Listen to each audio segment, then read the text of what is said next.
Welcome to steno dictation. Dictation 5 second बाद शुरू होगा। स्टार्ट।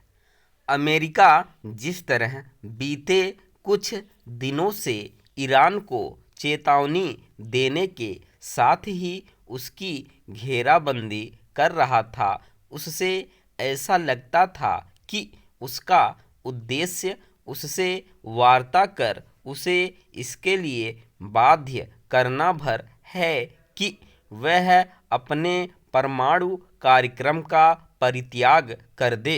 लेकिन उससे बातचीत के बीच ही उसने इजरायल संग उस पर हमला बोल दिया। इसके जवाब में ईरान ने भी इजरायल के साथ ही पश्चिम एशिया में अमेरिकी सैन्य ठिकानों को निशाना बनाना शुरू कर दिया। उसका साथ देने के लिए लेबनान के हिजबुल्ला और यमन के हाउती भी आगे आ गए हैं। इसका परिणाम ईरान पर इजरायल एवं अमेरिका के हमले और तेज होने के रूप में ही सामने आएगा। इससे आपसी मतभेदों के दौर से गुजर रहे अरब जगत के साथ साथ पश्चिम एशिया और अस्थिर तो होगा ही, तेल के दाम भी बढ़ सकते हैं। इसके साथ ही विश्व शांति के लिए और गहरा संकट पैदा हो सकता है। इसलिए और भी क्योंकि अमेरिकी राष्ट्रपति ने ईरानी जनता से अपनी सरकार को उखाड़ फेंकने की अपील करते हुए कहा है कि लक्ष्य पूरा होने तक अमेरिका रुकेगा नहीं।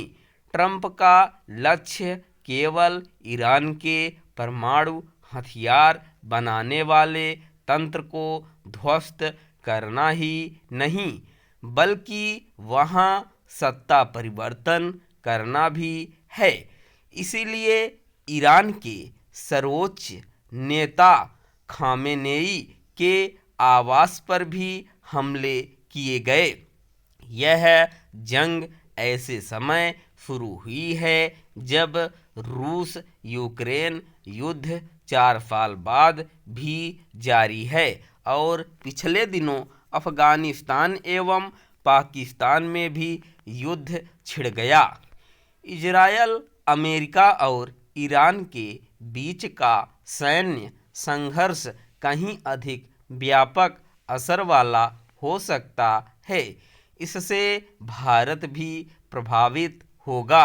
उसके समक्ष न केवल पश्चिम एशिया के विभिन्न देशों में रह रहे लाखों भारतीयों को निकालने की चुनौती पैदा हो सकती है, बल्कि महंगे कच्चे तेल की खरीदारी की बाध्यता भी।